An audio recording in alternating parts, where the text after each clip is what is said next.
छात्रों, महामना निःशुल्क क्लासेस में आपका स्वागत है। मैं हूं डॉक्टर अनुपम तिवारी। छात्रों, आज हम जानेंगे post harvest management of fruit and vegetables के फ्रीक्वेंटली आस्क्ड क्वेश्चन का पार्ट 2। अगर आप कोई एग्रीकल्चर और हॉर्टिकल्चर का एग्जाम देने जा रहे हैं और जिसमें पोस्ट हार्वेस्ट मैनेजमेंट पूछा जाता है, उसमें यहां से आपको प्रश्न देखने को मिलते हैं। तो इन प्रश्नों को करते समय हम कुछ एक्सप्लेनेशन भी देंगे। उस एक्सप्लेनेशन को भी आपको गौर से देखना है, पढ़ना है और समझना है। यहां से आपको काफी प्रश्न देखने को मिल जाते हैं। तो बिना किसी देरी किए हुए हम जानते हैं कौन कौन से प्रश्न जो हैं काफी ज्यादा पोस्ट हार्वेस्ट मैनेजमेंट से पूछे जाते हैं। जैसे पहला क्वेश्चन पेक्टिन से पूछा जाता है कि पेक्टिन मुख्य रूप से कहां पर पाया जाता है। तो पेक्टिन छात्रों हम बता दें, जेल बनाने के लिए या किसी भी जैम और जेली को सेट करने के लिए पेक्टिन की जरूरत होगी। तो यानी कि जेल बनाने वाला या फिर सॉलिडिफाइंग एजेंट के रूप में पेक्टिन काम करता है। पेक्टिन मुख्य रूप से जो है पादप कोशिकाओं में पाई जाती है। तो पादप कोशिकाएं यानी प्लांट की सेल्स और एनिमल सेल्स में जो मुख्य अंतर है वो कोशिका भित्त का है। प्लांट की सेल में जो है कोशिका भित्त पाई जाती है, जबकि एनिमल की सेल में कोशिका भित्त नहीं पाई जाती है। और इसी कोशिका भित्त की जो मिडिल लेमला है, कौन सी है?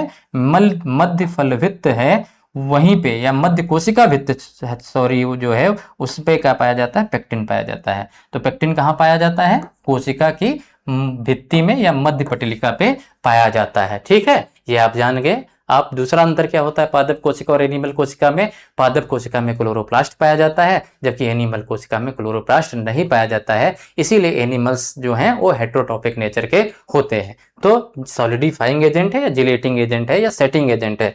बिना जो है पेक्टिन के ना तो जैम ना जेली, कोई भी प्रोसेस प्रोडक्ट जो है सेट नहीं होता है। ठीक है, क्लियर हो गया। वहीं बात करें माइटोकांड्रिया में, तो माइटोकांड्रिया को ऊर्जा का घर कहा जाता है, बहुत ज्यादा पूछा जाता है। साथ ही साथ अगर देखा जाए तो यहाँ पे पॉलीफिनॉल ऑक्सीडेज भी मौजूद होता है। हालांकि मुख्य रूप से पॉलीफिनॉल ऑक्सीडेज कहाँ पे होता है? क्लोरोप्लास्ट में होता है। कहाँ पे होता है? क्लोरोप्लास्ट में। लेकिन यहाँ पे भी आपको देखने को मिल जाता है छात्रों। साथ ही साथ अगर वैक्यूल की बात करें तो वैक्यूल में होते हैं फिनोलिक कंपाउंड्स। वैक्यूल में क्या होते हैं? फिनोलिक कंपाउंड्स होते हैं। आगे हम पढ़ेंगे कौन कौन से फिनोलिक कंपाउंड्स हैं जो पॉलीफिनॉल ऑक्सीडेज के साथ मिलकर मेलेनिन का निर्माण करते हैं और एंजाइमेटिक ब्राउनिंग को अपने आप क्या करते हैं? अप्लाइड करते हैं, तो बनाते हैं। अब वहीं छात्रों अगर आगे देखते हैं तो नेक्स्ट प्रश्न क्या पूछा गया आपसे? नेक्स्ट क्वेश्चन पूछा गया फल के बहुत अधिक पक जाने पर पेक्टिन में क्या बदलाव आता है। पेक्टिन क्या है? एक प्रकार से सॉलिडिफाइंग एजेंट है। फर्मनेस जो है पेक्टिन के कारण होती है और जैसे जैसे फल राइप होता है वैसे वैसे पेक्टिन सॉल्युबल फॉर्म से बिल्कुल डिग्रेड होना शुरू हो जाती है। तो ओवर राइप की बात हो गई, तो ओवर राइप में क्या पेक्टिन बढ़ेगी? पेक्टिन वाले ओवर राइप फ्रूट्स क्या हैं? बिल्कुल पिलपिले सा होते हैं, यानी कि कह सकते हैं पेक्टिन इंक्रीज नहीं होगी, पेक्टिन वहां पे डिक्रीज होती है। यानी जो आपकी प्रोटोपेक्टिन जो आपके कच्चे फलों में पाई जा रही थी, इनसॉल्युबल फॉर्म में थी, वो पानी के साथ मिलकर प्रोटोपेक्टिनेज एंजाइम है। एंजाइम का नाम है प्रोटोपेक्टिनेज। प्रोटोपेक्टिन को प्रोटोपेक्टिनेज जो है पेक्टिनिक एसिड में तोड़ देता है। पेक्टिनिक एसिड एक प्रकार का पेक्टिन का सॉल्युबल फॉर्म है।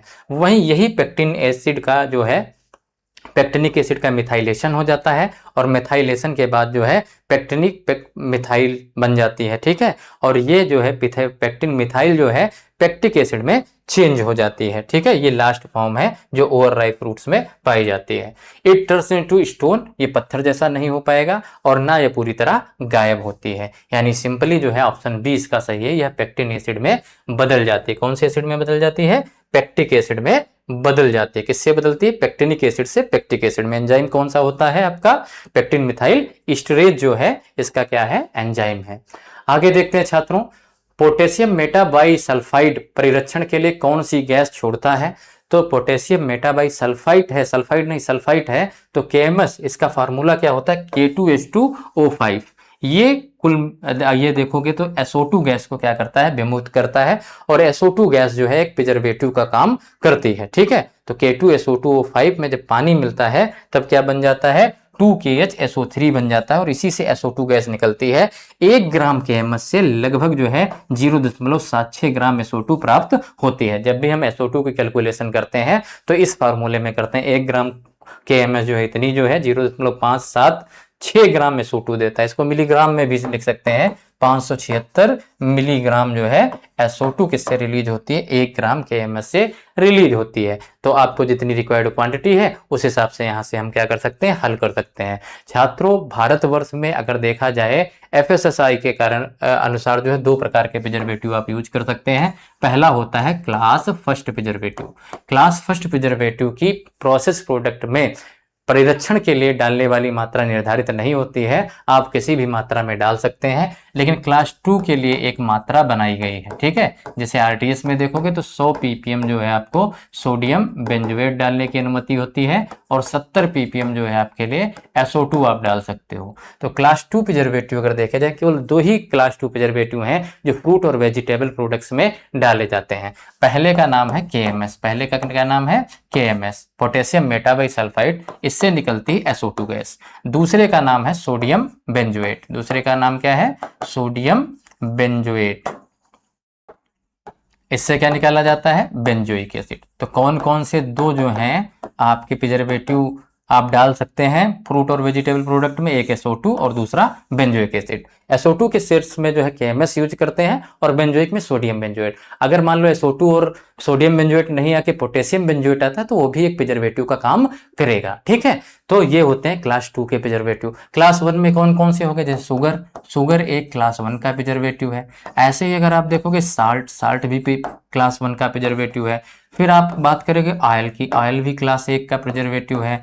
वहीं बात करें स्पाइसेस की, मसाले भी क्लास 1 में ही आते हैं। विनेगर भी क्लास 1 का प्रिजर्वेटिव है। साथ ही साथ जो है इतने सारे ऐसे कोई भी उत्पाद जिनकी लिमिट नहीं है प्रिजर्वेशन करने के लिए, वो क्लास 1 प्रिजर्वेटिव में आते हैं। आशा है आपको ये क्वेश्चन और इसके एक्सप्लेनेशन दोनों आपको समझ में आ गए होंगे।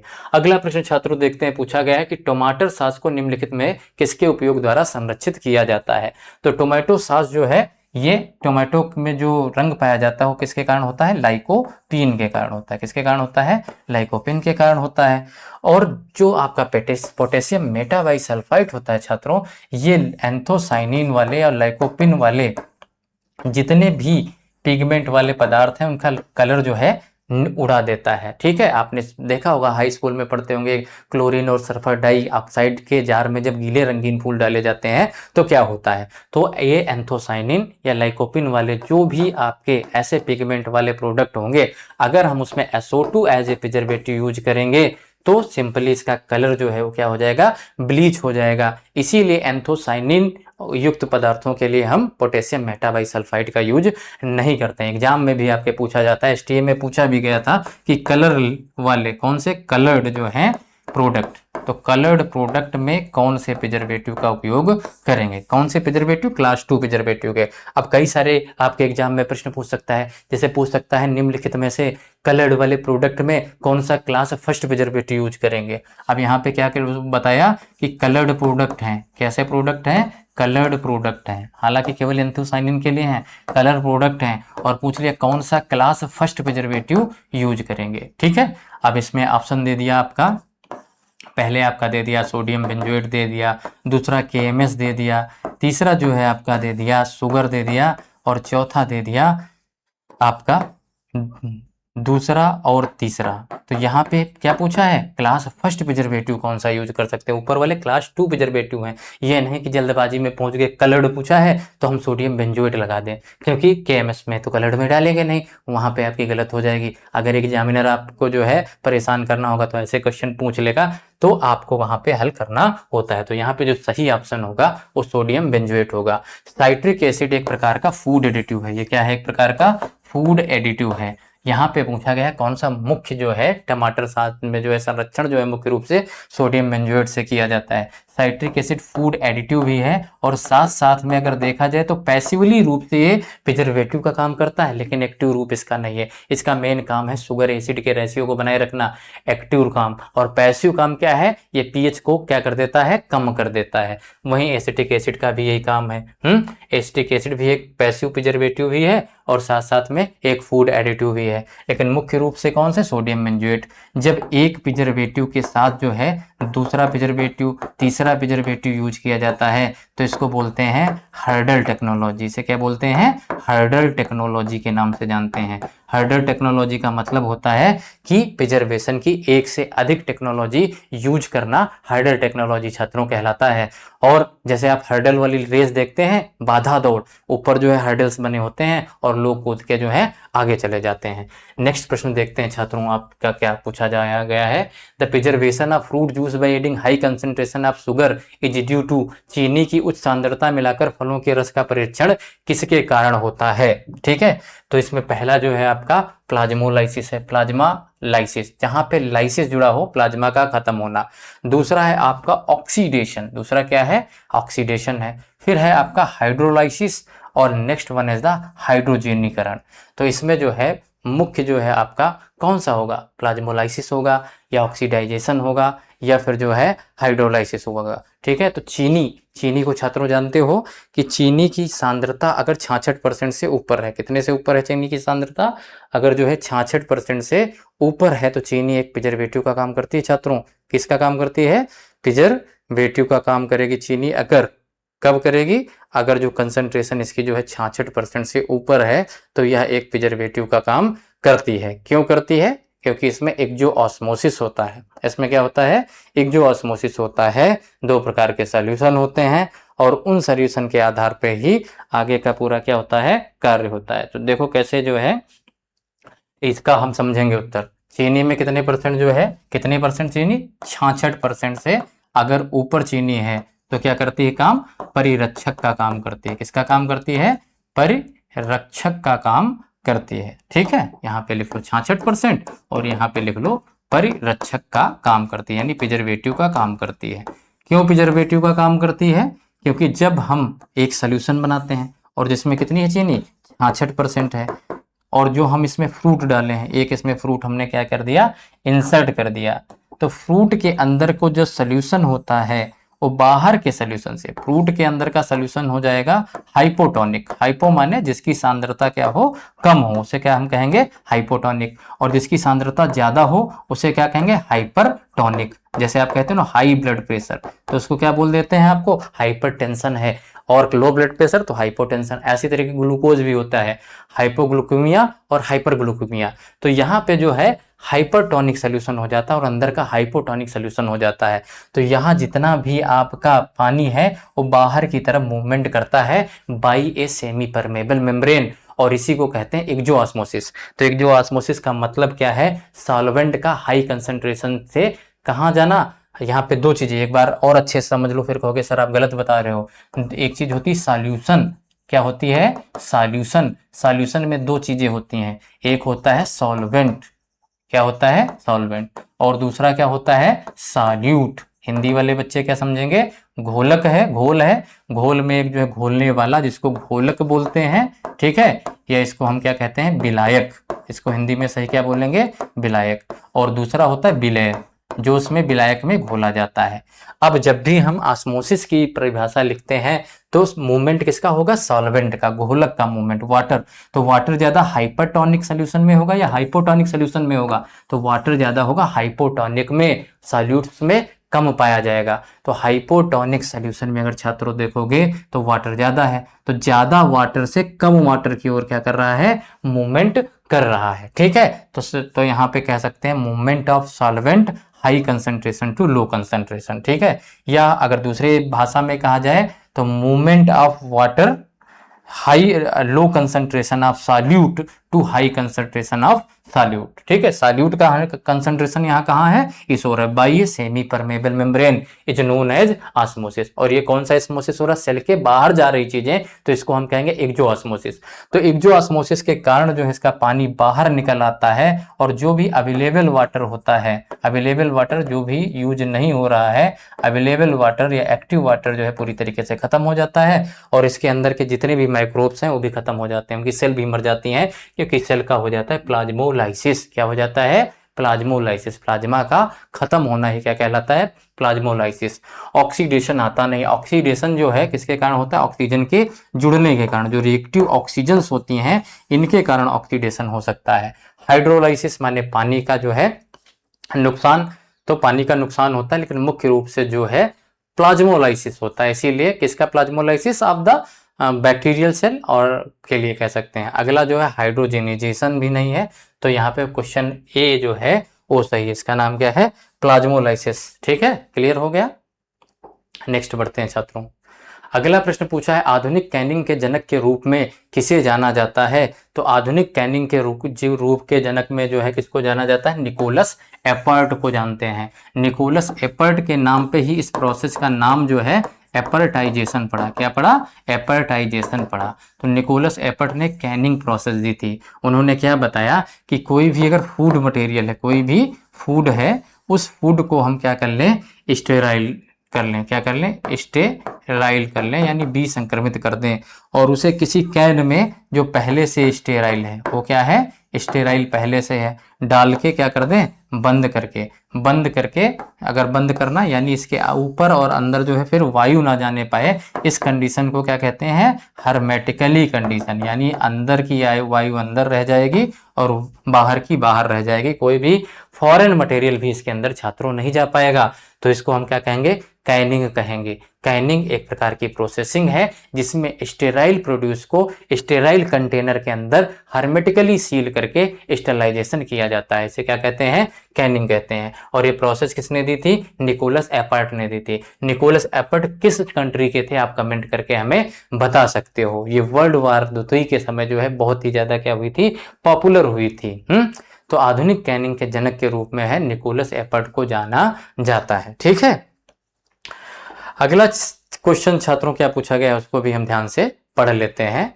FPO विनिर्देश के अनुसार एक मानक फ्रूट जैम का TSS कम से कम कितना होना चाहिए? तो जैम के बारे में आप जानते हो। तो जैम किससे बनाया जाता है? जैम छात्रों बनाया जाता है फ्रूट पल्प से बनाया जाता है। किससे बनाया जाता है? फ्रूट पल्प से। और जेली अगर आपसे पूछा जाए किससे बनाई जाती है, तो जेली बनाई जाती है पेक्टिन रिच एक्सट्रैक्ट से। पेक्टिन होना इसमें क्या है? जरूरी है। तो जेली किससे बनाई जाती है? पेक्टिन रिच एक्सट्रैक्ट से।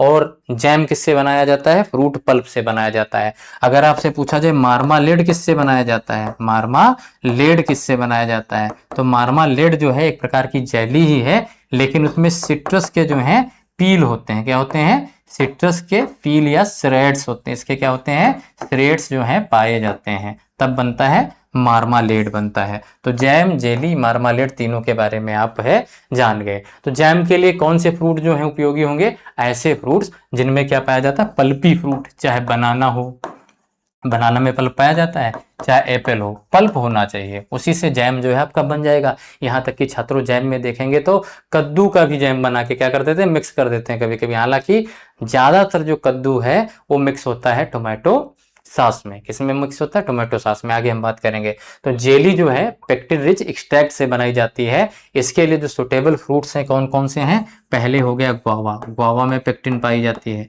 अगला अगर आप देखोगे तो वुड एप्पल से भी हम जेली बना सकते हैं। किससे बना सकते हैं? वुड एप्पल से बना सकते हैं। जामुन से बना सकते हैं। इसके अलावा जो है क्रैब एप्पल से भी जो है जेली बना सकते हैं। और या फिर आर्टिफिशियली अगर हम पेक्टिन ऐड कर दें तो उससे भी जेली को क्या किया जा सकता है? तैयार किया जा सकता है। तो कुल मिलाकर अगर छात्रों देखा जाए तो जैम का जो है TSS कितना होता है? 68.5% होता है। जैम का TSS कितना होता है? 68.5% जो है किसके अनुसार? फसाई के अनुसार होता है। ठीक है, food security and safety authority of India के अंतर्गत जो है कितना होता है? 68.5% होता है। जेली का कितना होता है? 65% होता है। जेली का कितना छात्रों होता है? 65% जो है TSS होता है। अब जेली का भी 68 के आसपास कर दिया गया है, जो नए डेटा आए हैं, लेकिन बहुत सारे लोग अवेयर नहीं है, इसलिए एग्जाम में मुश्किल है कि पूछा जाए। ठीक है, वहीं आगे देखें तो मार्मलेड का भी जो है लगभग 65 के पास क्या रखना है? TSS आपको रखना है। ठीक है, तो अब जैम और जेली में अंतर आपको समझ में आ गया होगा कि जैम जो है किससे बनाया जाता है? जैम आपका फ्रूट पल्प से बनाया जाता है। और जेली किससे बनाई जाती है? Pectin extract, pectin rich clear extract से बनाई जाती है। जैम ट्रांसपेरेंट होगा? नहीं, जैम क्या है? नॉन ट्रांसपेरेंट है। जैम ट्रांसपेरेंट नहीं है। ये कैसा है? नॉन ट्रांसपेरेंट है। इसलिए जैम में जो है, ट्रांसपेरेंट का मतलब आर पार दिखाई देना, इसलिए जैम में हम कलर को मिला सकते हैं। क्या कर सकते हैं? कलर को मिला सकते हैं। जेली और जो मार्मलेड होते हैं ये दोनों क्या है? ट्रांसपेरेंट होते हैं। क्या होते हैं? ट्रांसपेरेंट, या कह सकते हैं सेमी ट्रांसपेरेंट भी होते हैं। इन्हें क्या कहेंगे? सेमी ट्रांसपेरेंट होते हैं। और ये चीज हो गई। और इसमें जेली में क्या कलर या फ्लेवर मिला सकते हैं? तो कलर और फ्लेवर दोनों पूरी तरीके से क्या है? प्रतिबंधित है। अभी हाल ही में उत्तर प्रदेश में मिल्क प्रोडक्ट जो पनीर वगैरह हैं, और उसमें ऐसे पनीर वगैरह जो दूध के अलावा किसी दूसरे एनालॉग जिनको मिल्क प्रोडक्ट बोलते हैं उन पे बैन लगा दिया गया है छात्रों। ठीक है, वहीं कलर और फ्लेवर इसमें ऐड नहीं कर सकते हैं। पीएच की बात करें तो जैम का पीएच जो है जेली की अपेक्षा ज्यादा होता है। जेली का पीएच अगर देखोगे तो 3.30 होता है। जेली का कितना होता है? 3.30 पीएच होता है। वहीं जैम का जो है 3.35 से लेकर 3.70 तक पीएच होता है छात्रों। ठीक है, ये चीज आप समझ गए होंगे। इसके अलावा अगर देखा जाए जैम से और क्वेश्चन एक पूछा जाता है। जैम से पूछा जाता है छात्रों क्वेश्चन, कुछ दूसरा कलर ले लेते हैं। जैम से दूसरा क्वेश्चन जो है आपके पूछा जाता है कि इसमें फ्रूट पल्प कितना होता है। तो जैम में जो फ्रूट पल्प होता है वो 45% होता है। कितना होता है? 45%। और शुगर कितनी होती है जैम में? तो शुगर जो है जैम में कितना होता है? 55% तक होती है। ठीक है, तो ये दो चीजें भी आपको पूरी तरीके से क्या होना चाहिए? पता होना चाहिए। ठीक है, तो जैम जेली में अंतर जान लिए, जैम के टीएसएस के बारे में भी जान लिए, साथ ही मार्मलेड के बारे में। तो यहाँ से एक प्रश्न आपके एग्जाम में पूछा जाता है। अगर आप एग्रीकल्चर से देने जा रहे हो, हॉर्टिकल्चर में थोड़ा और डिफिकल्ट पूछ लेते हैं। अगला क्वेश्चन है आपका, आरटीएस में कम से कम कितने प्रतिशत फलों का रस होना चाहिए? आरटीएस को क्या कहते हैं? Ready to serve beverages. अगर बेवरेज अगर देखे जाए, बेवरेज का अगर क्लासिफिकेशन किया जाए, बेवरेजेस का क्या किया जाए? क्लासिफिकेशन, तो इसमें दो प्रकार के हो सकते हैं बेवरेज। एक हो सकते हैं एल्कोहलिक बेवरेज, और दूसरे हो सकते हैं नॉन एल्कोहलिक। तो दोनों से क्वेश्चन पूछे जाते हैं। एल्कोहलिक में जैसे क्या पूछा जाता है, अगर आप सुने होंगे नाम, तो कैस्यू नट का नाम आता है। तो कैस्यू नट से जो फेनी बनाई जाती है वो एक एल्कोहलिक बेवरेज है। ऐसे ही अगर आप देखोगे पाम से जो है ताड़ी बनाई जाती है, नीरा बनाई जाती है, तो ये भी क्या है? एक फर्मेंटेटेड बेवरेज है। वही पोटैटो से क्या बनाया जाता है? वोडका बनाई जाती है। पोटैटो से वोडका जो है बनाई जाती है। स्पेलिंग चेक कर लेना। आगे अगर देखें छात्रों तो ग्रेप से वाइन बनाई जाती है। ग्रेप से क्या बनाई जाती है? वाइन बनाई जाती है। तो इनको कहते हैं alcoholic beverages. Non alcoholic beverages फिर से आते हैं, एक जिसमें फ्रूट्स होते हैं और दूसरे में फ्रूट्स नहीं होते हैं, कार्बोनेटेड बेवरेज होते हैं। तो जो नॉन कार्बोनेटेड बेवरेज है, जिनको रेडी टू सर्व बोलते हैं, ये फ्रूट बेस्ड बेवरेज होते हैं। कैसे होते हैं? फ्रूट बेस्ड बेवरेज होते हैं। अगर इसमें देखा जाए तो फ्रूट होता है 10%। कितना फ्रूट होता है? फ्रूट पल्प हो सकता है, या फ्रूट पल्प के अलावा जो है फ्रूट जूस हो सकता है। ठीक है, फ्रूट पल्प या फ्रूट जूस अगर बात करें तो कितने परसेंट होता है? 10% होता है। ठीक है, वहीं अगर बात करें कि शुगर कितनी होती है, तो या टीएसएस कितना होता है, तो शुगर या ऑब्लिक टीएसएस की अगर बात करें तो कुल मिलाकर 10 टीएसएस होता है। एसिडिटी की अगर बात करते हैं, एसिडिटी की अगर बात करते हैं तो 0.3% एसिडिटी होती है। जो आपके कभी कभी पूछ लेता है मैक्सिमम पानी कितना है, तो मैक्सिमम 90% तक इसमें क्या होता है? वाटर होता है। इससे ज़्यादा नहीं होना चाहिए, या तो आपका प्रोडक्ट जो है खरीदा नहीं जाएगा। तो जो आप पेप्सी पीते हो, जो आप फ्रूटी पीते हो, ये सारी चीज़ें क्या हैं? ये रेडी टू सर्व हैं छात्रों। ये क्या है? रेडी टू सर्व है। तो इस वाले से अगर देखेंगे तो जो बेवरेजेस हैं उसमें आरटीएस का बड़ा नाम आता है। इसमें 10% क्या है? टीएसएस है। 10% आपका क्या है? फ्रूट कंटेंट है। 5% लाइम के लिए होता है। 2.5% जो है जिंजर के लिए होता है। ठीक है, और 2.5% ही जो आपके हैं क्या कर सकते हैं? एलोए वेरा का यूज कर सकते हो, क्योंकि ये स्वाद में कड़वे होते हैं और पीने वाले के लिए थोड़ा सा दिक्कत कर सकती हैं। तो यहाँ पे जो है आप 2.5% जिंजर, 2.5% एल्कोहल को क्या कर सकते हो? डाल सकते हो। ठीक है, 5% लाइम का और 10% कोई भी फ्रूट जूस हो तो आपका रेडी टू सर्व बन जाएगा। बाकी का जितना बचा उसमें 0.3% एसिडिटी होती है और पानी मिला दो, आप आरटीएस बना सकते हो। जो भी आप पेप्सी, लिम्का, जो भी चीजें पीते हो ये आरटीएस ही होती हैं। ठीक है, अगला अगर छात्रों देखा जाए नेक्टर, नेक्टर में जो है आप देखोगे टीएसएस 15% तक कर दिया जाता है। साथ ही 20% तक इसमें फ्रूट जूस रखा जाता है। ऑरेंज और पाइन एप्पल के केस में आप 15% तक रख सकते हो।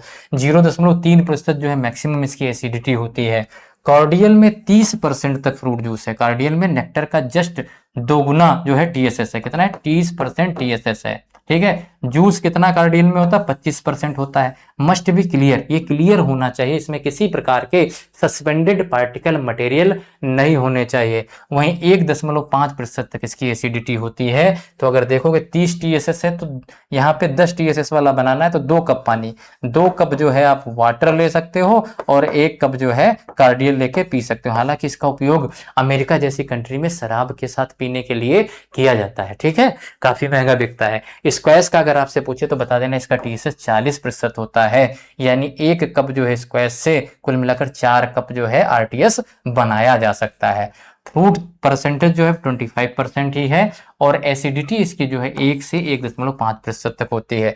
क्रस का नाम है तो क्रस में कभी पूछता है TSS कितना है, 55% TSS क्रस का होता है और 25% इसमें फ्रूट जूस होते हैं। 1 जो है प्रतिशत एसिडिटी होती है।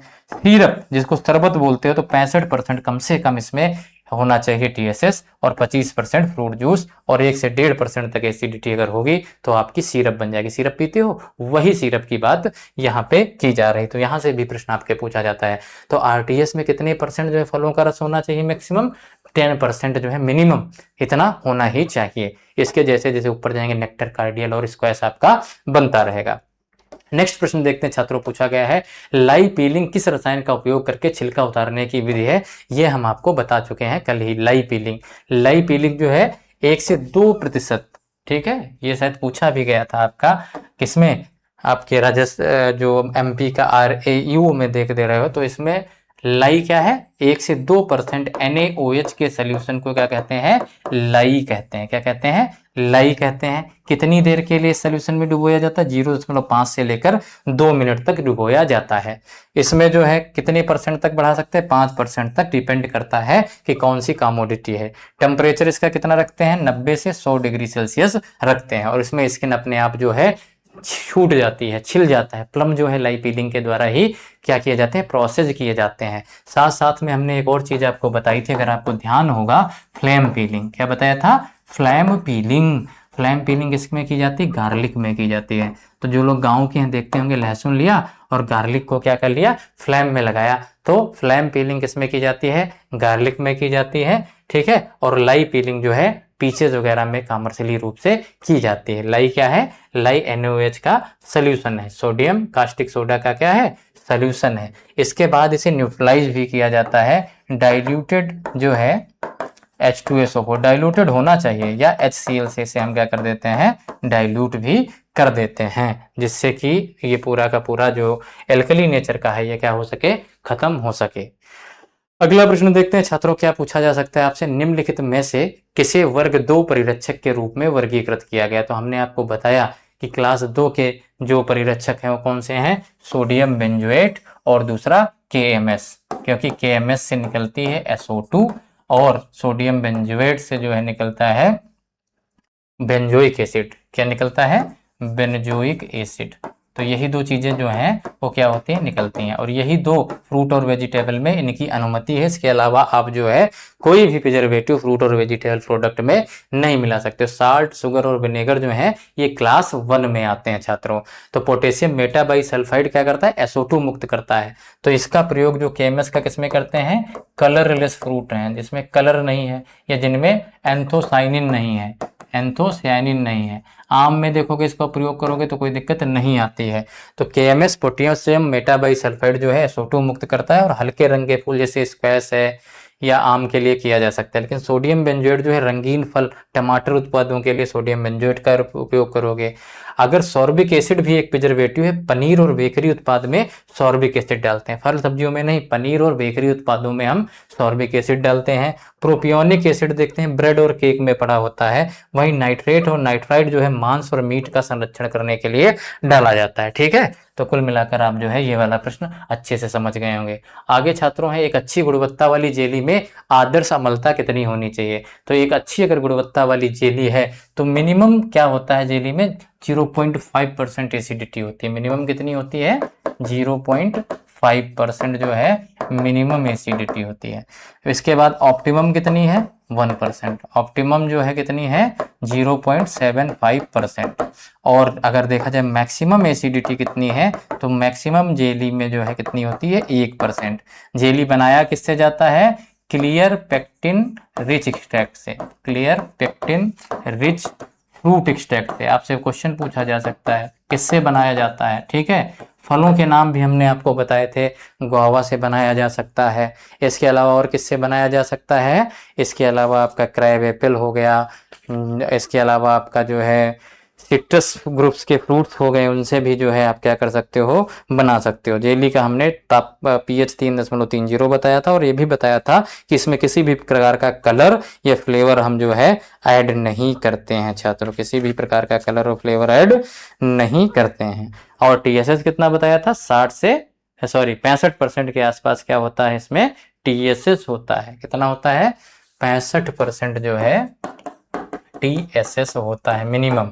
हालांकि नए जो है मानक बदल गए हैं। अब अगर आपसे क्वेश्चन पूछ लिया जाए पानी कितना होता है, तो पानी जो है कुल मिलाकर 33 से 38% तक पानी हो सकता है। डिपेंड करता है कौन सी जेली आप बना रहे हो। जेली के उसमें एक क्वेश्चन पूछा जाता है सिनर्सिस, सिनर्सिस किससे संबंधित है, तो सिनर्सिस को जो है बीपिंग जेली के नाम से जाना जाता है। किस जेली के नाम से जाना जाता है, बीपिंग जेली। जो आपकी जेली होगी उससे आंसू गिरते हुए निकलते हुए आपको दिखाई देंगे, तो इसको क्या बोलेंगे, बीपिंग जेली। ये शुगर एसिड और जो है पेक्टिन का अनुपात अगर अच्छे से नहीं मिलाया गया तब होता है। इसके अलावा जेली में पेक्टिन कंटेंट इंपॉर्टेंट रोल निभाता है, इसलिए पेक्टिन कंटेंट को टेस्ट करने के लिए जो है जेल मीटर टेस्ट किया जाता है। क्या किया जाता है, जेल मीटर टेस्ट किया जाता है। वहीं TSS के लिए अगर छात्रों देखोगे तो कौन सा टेस्ट किया जाता है, TSS के लिए हैंड रिफ्रैक्टोमीटर का टेस्ट किया जाता है। अगला प्रश्न है कैनिंग प्रक्रिया के दौरान कौन सा विटामिन गर्मी के प्रति सबसे अधिक संवेदनशील होता है। कैनिंग में हमने क्या बताया, स्टेरिलाइजेशन की प्रोसेस काफी ज्यादा होती है, बर्तन भी स्टेरिलाइज, प्रोडक्ट भी स्टेरिलाइज, फिर उसको हर्मेटिकली बंद करके क्या करना, प्रोसेस्ड करना, स्टेरिलाइजेशन करना ही कैनिंग है। तो कैनिंग प्रोसेस में जो विटामिन सी है ये बहुत जल्दी नष्ट हो जाती है। अगर विटामिन की बात करें तो दो प्रकार के विटामिन होते हैं, एक वाटर सॉल्युबल और दूसरे होते हैं आपके फैट सॉल्युबल, ठीक है। तो वाटर सॉल्युबल अगर विटामिन है तो ये जल्दी नष्ट हो जाता है। वाटर सॉल्युबल में B और C आते हैं, वहीं फैट सॉल्युबल में A, D, E, K आते हैं, ठीक है। तो ये वाले फैट में सॉल्युबल होते हैं, जबकि ऊपर वाले B और C किसमें, वाटर में। और ये अगर बॉडी में एक्सेस मात्रा में होते हैं तो हमारी बॉडी से निकल जाते हैं, सिवाय एक जो विटामिन है जिसका नाम है विटामिन B12। विटामिन B12 को क्या कहते हैं, साइनोकोबालामिन। इसकी जो सबसे अच्छा जो कह सकते हैं रूप है साइनोकोबालामिन का, वो है मेथिल कोबालामिन। कौन सा है, मेथिल कोबालामिन। इससे अगर आप लोगे तो ये आपके बॉडी में जल्दी एब्जॉर्ब हो जाती है, ठीक है। तो ये विटामिन B12 जो है ये प्लांट प्रोडक्ट में नहीं पाई जाती है, प्लांट प्रोडक्ट में पाई जाती है, ये प्लांट प्रोडक्ट में छात्रों नहीं पाई जाती है। ये एनिमल सोर्सेस के क्या है, एनिमल जो है सोर्सेज होते हैं। क्यों नहीं पाई जाती प्लांट में, क्योंकि ये फोटो सेंसिटिव होती है। क्या होती है, फोटो सेंसिटिव होती है। तो फोटो सेंसिटिव होने के कारण ये प्लांट्स में नहीं पाई जाती है। और प्लांट्स अपना भोजन जो है प्रकाश से ही बनाते हैं, ठीक है। तो जितनी वाटर सॉल्युबल B और C हैं और हमारी बॉडी से निकल जाती हैं, लेकिन B12 हमारे अंदर जो है स्टोर हो जाती है लीवर में। A, D, E के जो है फैट सॉल्युबल हैं, हीट के प्रति इतनी ज्यादा स्टेबल नहीं जितना विटामिन C है। विटामिन C का वैज्ञानिक नाम एस्कॉर्बिक एसिड है, ठीक है। ऐसे विटामिन A का रेटिनॉल है, D का कैल्सीफेरॉल है, E का टोकोफेरॉल है और K का फिर से आज बता दीजिए। उस दिन भी नहीं बता पाए थे, आज भी अगर बता पाते हैं तो अच्छी बात है। अगला प्रश्न पूछा गया छात्रों आपसे कि stripping is a critical unit operation related to. Stripping किससे रिलेटेड है, तो सिरप बनाना जो है किससे रिलेटेड होता है, कैनिंग से रिलेटेड होता है, ना कि जेली मेकिंग में, ना ही सन ड्राइंग में, ना ही ऑयल पिकलिंग में। तो कैनिंग के लिए जरूरी होता है सिरपिंग, जिससे जो हीट है उसका विस्तार जो है पूरी तरीके से किया जा सके। तो सिरपिंग का मतलब क्या होता है, शुगर सॉल्यूशन। शुगर सॉल्यूशन को क्या हम कहते हैं, सिरपिंग या सिरप बोलते हैं। और सिरप बनाने को क्या बोलते हैं, सिरपिंग के नाम से जानते हैं। अगर यहाँ पे ब्राइन होता तो ब्राइन का मतलब होता है साल्ट, ठीक है। तो साल्ट सॉल्यूशन को क्या कहते हैं, हम ब्राइन कहते हैं।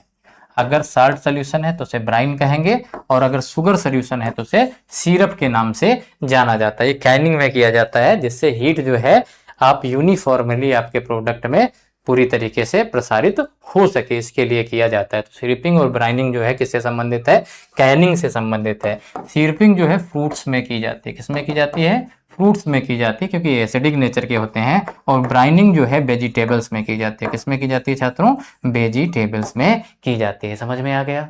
जान गए सिरप क्या है, ब्राइन क्या है? फिर से गलत हुआ तो दिक्कत होगी। सिरपिंग में अगर देखें तो टीएसएस होता है, टोटल सॉल्युबल सॉलिड्स, उसमें मेनली शुगर है, फिर ऑर्गेनिक एसिड्स हैं अमीनो एसिड्स हैं, ये सभी चीजें होती हैं। तो इसको किससे चेक करोगे? हैंड रिफ्रैक्टोमीटर से। जिससे गन्ने का टीएसएस आप चेक करते हो ना, कि तो गन्ना 18 डिग्री ब्रिक्स का हो जाए तो क्या हो गया? पूरी तरीके से परिपक्व हो गया। उसी प्रकार अगर ब्राइन की बात करें तो ब्राइन के लिए जो है सोलोमीटर का यूज होता है। किसका यूज होता है? सोलोमीटर का यूज किया जाता है। क्लियर? नेक्स्ट देखते हैं प्रश्न क्या है। अगला प्रश्न है, चीनी की चाशनी में फलों को सख्त होने से बचाने के लिए क्या किया जाता है? फल की अगर चाशनी में चीनी की चाशनी, चाशनी को ही सिरप बोलते हैं। चाशनी क्या है? सिरप है। किसकी सिरप है? शुगर की सिरप है। तो चाशनी में फल सख्त हो जाएंगे। क्यों सख्त हो जाएंगे? अगर सोल्यूशन जो है बहुत ही ज्यादा हाइपरटोनिक हो गया, बाहर का सोल्यूशन बहुत ज्यादा हाइपरटोनिक है, तो पूरी तरीके से जो है क्या हो जाएगा? आपका फ्रूट जो है इसमें पड़ा हुआ है वो हार्ड हो जाएगा। और इस क्यों हार्ड हो जाएगा? क्योंकि इसके पूरे छिद्र जो हैं वो जाम हो जाएंगे और टफिनिंग काज होगी। इसको रोकने के लिए हम साइट्रिक एसिड का प्रयोग करते हैं। किसका प्रयोग करते हैं? साइट्रिक एसिड का। कैल्शियम क्लोराइड का करोगे और हार्ड हो जाएगा। ठीक है, तो साइट्रिक एसिड अगर हम डाल देंगे तो चीनी में अगर कोई भी प्रोडक्ट हम संरक्षित किए हैं तो वह क्या रहेगा? पूरी तरीके से सुरक्षित रहेगा छात्रों। नेक्स्ट प्रश्न देखते हैं। अकॉर्डिंग टू फसाई FPO standard the tomato ketchup should not be. ठीक है, फसाई और एफपीओ, फसाई क्या है? Food safety and standard authority of India. इसका मुख्यालय कहाँ पे है? दिल्ली में, सभी को पता है। एफपीओ क्या है? Food product order. ये क्या है? Fruit product order. ये पहले आया था फ्रूट प्रोडक्ट ऑर्डर, जो बाद में एफएसएसएआई के साथ जो है मिल गया। फ्रूट प्रोडक्ट ऑर्डर कब आया था? 1955 में आया था। ठीक है, तो इसके अनुसार जो है टोमेटो केचप का जो है कितना टीएसएस होना चाहिए, मिनिमम जो है कितना टीएसएस होना चाहिए, ये आपसे पूछ रहा है। 12%, 25%, 35% या 45%। तो अगर आप देखोगे तो कितना होना चाहिए आपका? 25%। तो टोमेटो केचप का हमेशा जो टेम्परेचर है छात्र टीएसएस है वो कितना होना चाहिए? 25%। मुख्य बात इसमें यह है कि जो केचप है, केचप केवल टमाटर से ही बनाया जाता है। केचप किससे बनाया जाता है? केवल टमाटर से ही बनाया जाता है। जबकि सॉस जो है टमाटर के अतिरिक्त दूसरी चीजों से भी बनाया जा सकता है। जैसे आपने नाम सुना होगा चिली सॉस, सोया सॉस का नाम सुना होगा, और मे भी अगर आप देखोगे ना जो टोमेटो सॉस भी होते हैं ना छात्रों, उन टोमेटो सॉस में भी टोमेटो कम और पंपकिन जो है ज्यादा मात्रा में क्या किया हो जाता है? डाला जाता है। तो अगर टीएसएस की बात करें तो टोमेटो केचप का जो मिनिमम टीएसएस है वो 25% तक होना चाहिए। ठीक है, अब दोनों में अगर अंतर की बात की जाए तो अगर एक और हम क्या कर दें, टोमेटो केचप लिख दें, टोमेटो केचप, और दूसरी ओर अगर बात करें टोमेटो सॉस की, तो दोनों में अंतर क्या हो जाएगा? टोमेटो केचप जो है, या खाली अगर यहाँ पे देखें थोड़ा और अच्छा कर दें, यहां लिख दें केचप। केचप और सॉस में ही अंतर पूछा जाएगा ना कि टोमेटो आगे लगा तो टमाटर का ही होगा, फिर अंतर स्पष्ट हो नहीं पाएगा, केवल टीएसएस का रह जाएगा। तो टोमेटो केचप जो है केवल टोमेटो से बनाया जाता है। इसके लिए किससे बनाया जाता है? टोमेटो से बनाया जाता है। जबकि सॉस जो है आपका किससे बनाया जाता है? सॉस टोमेटो से बना सकते हो, नाम सुना होगा। सॉस चिली से भी बना सकते हो, नहीं बना सकते हो। सॉस इसके साथ छात्रों और किससे बना सकते हो? पंपकिन से बना सकते हो। पंपकिन के अलावा जो है सॉस जो है सोया सॉस का भी नाम आपने सुना होगा। टीएसएस की अगर बात करें तो टीएसएस इसका 25% होता है, और ये जो टोमेटो सॉस होता है इसका टीएसएस जो है 15%, या इसको 25 डिग्री ब्रिक्स भी कह सकते हैं। क्या कह सकते हैं? 25 डिग्री ब्रिक्स। ब्रिक्स यूनिट है जब हम प्रकाश की बात करते हैं, रिफ्लेक्शन को नापते हैं। ठीक है, अब आपको ये बताना है कि एसिडिटी किसमें ज्यादा होगी। तो एसिडिटी अगर बात करें तो मिनिमम एसिडिटी जो आपका केचप होता है इसमें केवल 1% होती है। एसिडिटी कितनी होगी इसमें? 1%। एसिडिटी 1%, और यहाँ पे एसिडिटी 1.2%। ये कॉस्टली होगा, एक कॉस्टियर होगा या कॉस्टली पड़ेगा आपको देन सॉस के, और सॉस जो है ये क्या होगा आपका? Cheaper than ketchup.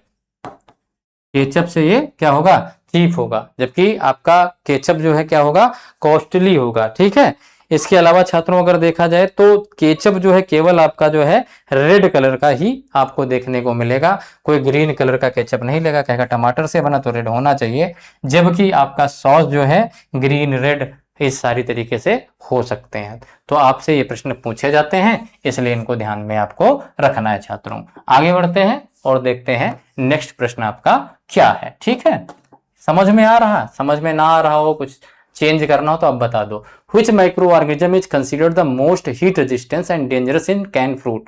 Canned fruit में सबसे ज्यादा हीट रेजिस्टेंस अगर कोई भी माइक्रोब है उसका नाम है कोलिस्ट्रीडियम बेटुलियनम। अगर आपसे पूछा जाए कैनिंग फ्रूट में कौन सा बैक्टीरिया स्पॉइलेज करता है तो आप क्या बताओगे? क्लोस्ट्रीडियम बेटुलियनम। अगर आपसे पूछा जाता है कैनिंग में कौन सा फंगस जो स्पॉइलेज करता है तो आप बताओगे बाइसोक्लाइमस फलवा। अब ध्यान रखना एग्जामिनर फंगस पूछ रहा है या बैक्टीरिया पूछ रहा है। अगर बैक्टीरिया पूछ रहा है क्लोस्ट्रीडियम बेटुलियनम, अगर फंगस पूछ रहा है तो बाइसोक्लाइमस फलवा जो है कैनिंग जो है फ्रूट और वेजिटेबल में क्या कर सकता है? प्रॉब्लम क्रिएट करता है। ठीक है, हमने कैन भी बताए थे, एक बार फिर से देख लो क्योंकि पूछा जा सकता है। एआर कैन किसमें होते हैं?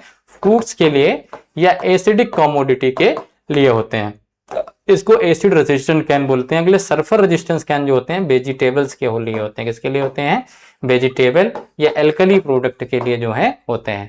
अब बताओ मटर के लिए कौन से कैन यूज किए जाएंगे? ठीक है, आप बता के देखो हमें। आगे छात्रों एग्जॉस्टिंग वगैरह का नाम भी आपने सुना होगा, उनके टेम्परेचर के बारे में भी सुना होगा। The percentage of acetic acid in high quality commercial vinegar, ये भी कई बार पूछा जाता है।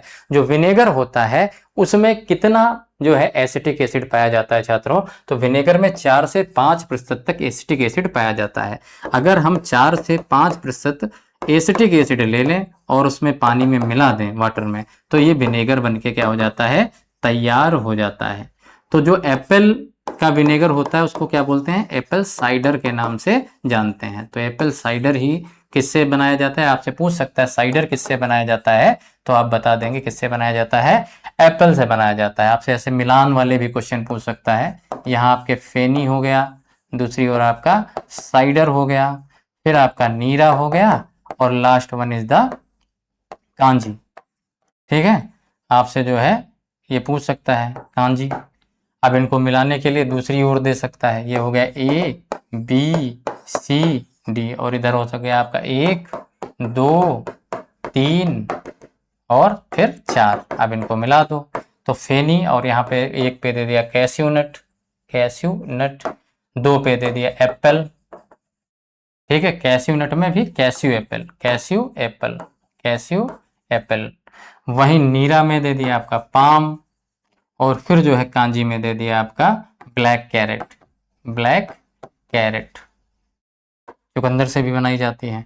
तो इस तरीके से बिल्कुल जो है आमने सामने मिले हुए हैं और आपके एग्जाम में छात्रों ये पूछे जा सकते हैं, इसलिए आप इन्हें ध्यान से समझ लीजिए कि कौन कौन से प्रोडक्ट हैं। तो जितने आपका विनेगर जो है उसमें कितना एसिटिक एसिड पाया जाता है? 4 से 5% तक एसिटिक एसिड पाया जाता है। एसिटिक एसिड कौन सा प्रिजर्वेटिव है? क्लास फर्स्ट टाइप का प्रिजर्वेटिव है।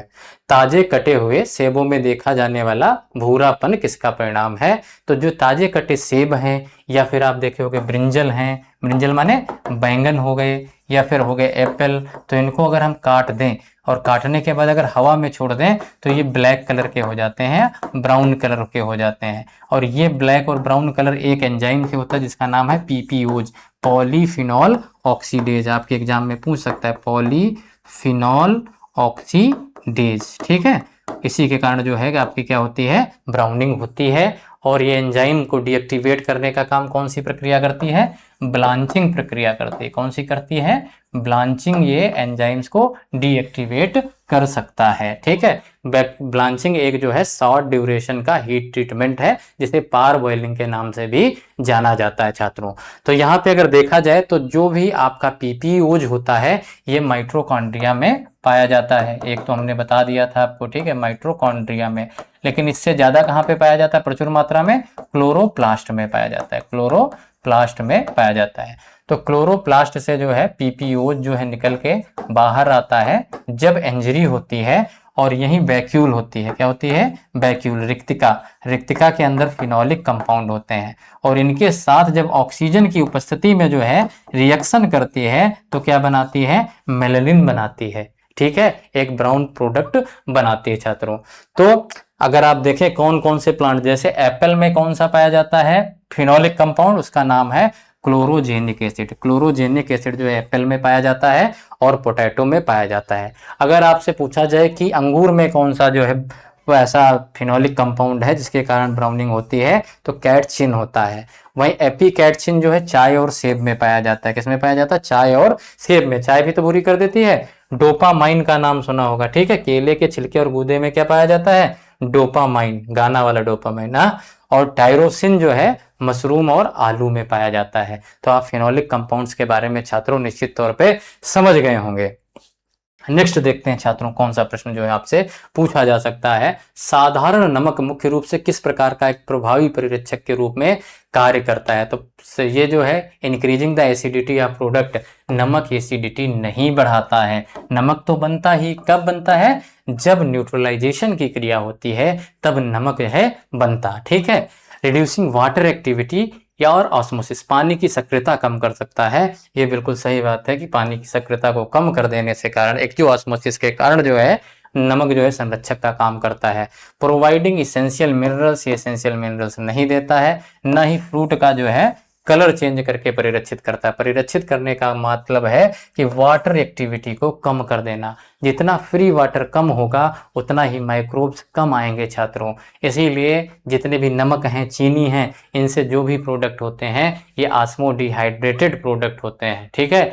अगर आपसे पूछा जाए कि पिकल, पिकल का नाम आपने सुना होगा। पिकल किससे प्रिजर्व किया जाता है? तो कौन से एसिड से? लैक्टिक एसिड से किया जाता है। किससे किया जाता है? Lactic acid.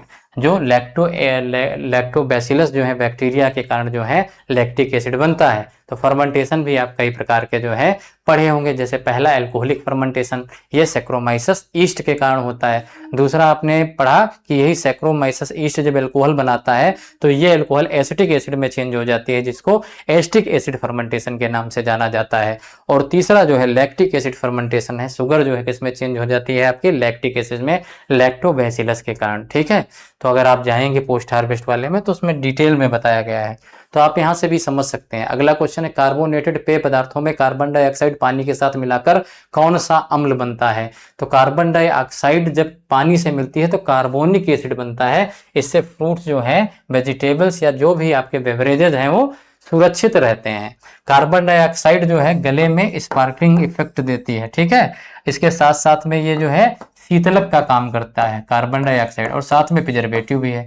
अगर 18.5 जो है क्या कर सकते हैं, 18.5 ml पर लीटर जो है आपकी क्या हो, कार्बन डाइऑक्साइड हो, तो ये प्रिजर्वेटिव का काम करती है। अगर इससे ऊपर गई तो ये ऑफ फ्लेवर डेवलप भी कर देती है। कार्बन डाइऑक्साइड का जो परिरक्षक का गुण है वो एसिड को ऐड करने पे बढ़ जाता है। ठीक है। यानी एसिड जो है सिनर्जिस्टिकली कार्बन डाइऑक्साइड का क्या कर देते हैं, प्रिजर्वेटिव गुण को क्या कर देते हैं, बढ़ा देते हैं। तो कार्बन डाइऑक्साइड जब जो है किससे मिलता है, आपका अम्ल बनाता है, तो उसको क्या कहते हैं, कार्बोनिक एसिड का नाम दिया गया है। तो आप देखते होंगे कि जो ड्रिंक्स वगैरह होते हैं उसमें फास्फोरिक एसिड का यूज किया जाता है। क्या किया जाता है?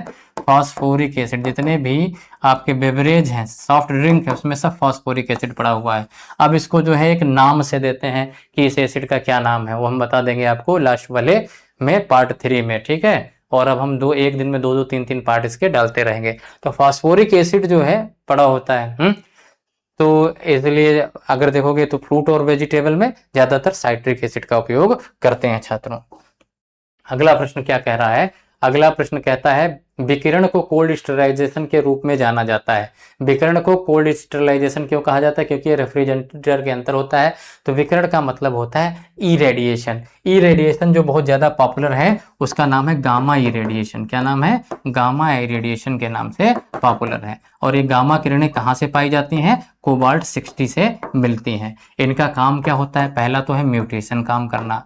जितने भी म्यूटेंट हैं, शक्ति हो, शोभा हो, पूसा नन्हा हो, ये सब गामा रेज के क्या है, म्यूटेंट हैं, ठीक है। वहीं अगर आप देखोगे दूसरा काम क्या है, स्टेरलाइजेशन करना होता है। फ्रूट और वेजिटेबल के सरफेस के सारे माइक्रोब्स को गामा रेज के द्वारा हम क्या कर सकते हैं, खत्म कर सकते हैं। अगला ये जो है ऑनियन और पोटैटो की जो स्प्राउटिंग होती है उसको क्या कर देती है, चेक कर देती है। ऑनियन पोटैटो की स्प्राउटिंग को क्या कर देती है, चेक कर देती है।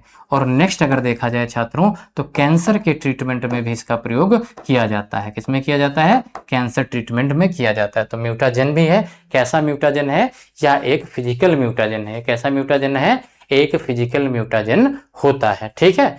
तो यह भोजन के तापमान को उल्लेखनीय रूप से बढ़ाए बिना सूक्ष्म जीवों को नष्ट करती है, इसीलिए इसको क्या कहते हैं, कोल्ड स्टेरिलाइजेशन कहते हैं। हालांकि स्टेरिलाइजेशन जो उसमें तापमान की वृद्धि होती है, अगर स्टेरिलाइजेशन देखोगे तो मोर देन 100 डिग्री सेल्सियस पर होता है।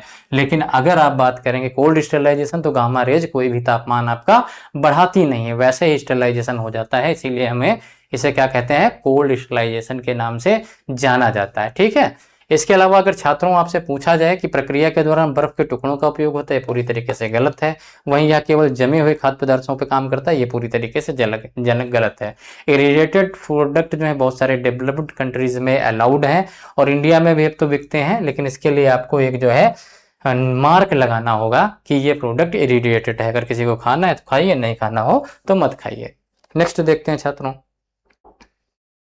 अगला प्रश्न है वैक्सिंग मुख्य रूप से किसके द्वारा फलों की सेल्फ लाइफ को बढ़ाने में मदद करती है। जैसे आप बेर देखे हो, बेर क्या है, आपके एरिड कंडीशन में खड़ा रहता है, लेकिन आम वहां पे नहीं हो पाएगा। क्यों, क्योंकि उसकी पत्तियों पे एक नेचुरल रूप से वैक्स पाया जाता है। ऐसे फ्रूट्स और वेजिटेबल्स के ऊपर भी एक नेचुरल वैक्स पाया जाता है। क्या पाया जाता है छात्रों, नेचुरल वैक्स पाया जाता है। नेचुरल माने प्राकृतिक वैक्स, ठीक है।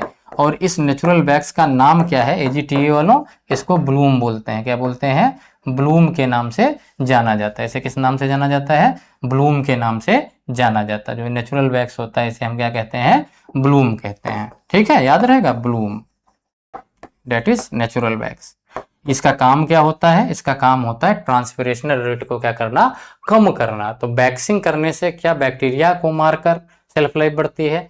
में भी अब जो है बायोफोर्टिफाइड बैग्स भी आने लगे हैं। बैग्स में भी कुछ ऐसे बैग्सों में जो है किलिंग एजेंट बनाए जाते हैं, लेकिन वो अलाउड नहीं है। एक भौतिक अवरोध बनाकर जो गैस विनिमय को धीमा करते हैं। बिल्कुल बात सही है कि जब बैग्स हम लगा देते हैं तो वहां पे एक भौतिक अवरोध हो जाता है, जिससे ना तो गैस का विनिमय होता है और ना ही वाटर का लॉस होता है। आप घर पे देख लें, 2 पत्तियां तोड़े, एक के ऊपर वैसलीन लगा के रखें और दूसरे में वैसलीन नहीं लगाएं, तो आप पाएंगे जिसमें वैसलीन लगाई थी वो पत्ती ज्यादा दिनों तक हरी भी है और सूखती नहीं है, क्योंकि उसमें एक प्रकार के जो है पूरी तरीके से फिजिकल जो है बैरियर हो जाता है, जो गैस एक्सचेंज को स्लो कर देता है। जेनेटिक मेकअप क्या चेंज करेगा ब्लूम, ब्लूम कभी जेनेटिक मेकअप चेंज नहीं कर सकता। जेनेटिक मेकअप चेंज करने के लिए जो बना है उसका नाम है म्यूटेशन। क्या नाम है, म्यूटेशन, ठीक है। और वहीं increase the field heat, field heat को अगर बढ़ाओगे तो जल्दी प्लांट क्या हो जाएगा, खराब हो जाएगा।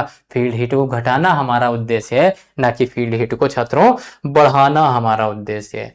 अगला है consider the following statement regarding the application of wax. Wax application के लिए जो है आपको स्टेटमेंट दिए गए हैं। पहला है waxing can improve the cosmetic appeal of fruits by giving them glossy and सिनी अपीयरेंस। अगर बैक्स फ्रूट पे लगा हुआ है तो जैसे हम मुंह के ऊपर जो है क्रीम लगा लेते हैं, उसी प्रकार फलों और सब्जियों के ऊपर क्या लगाते हैं, बैग्स लगाते हैं, हाँ, जिससे कि वाटर लॉस कम होता है। इसीलिए स्किनी जो है ग्लॉसी और स्किनी अपीयरेंस आपको देखने को मिल जाता है।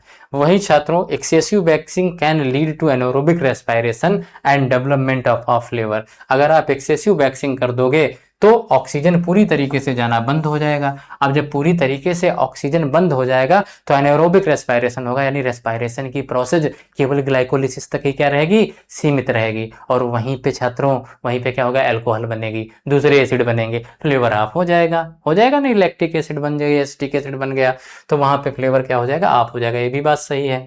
अगला जो है कथन दो ही है, तो दोनों कथन क्या है, सही है।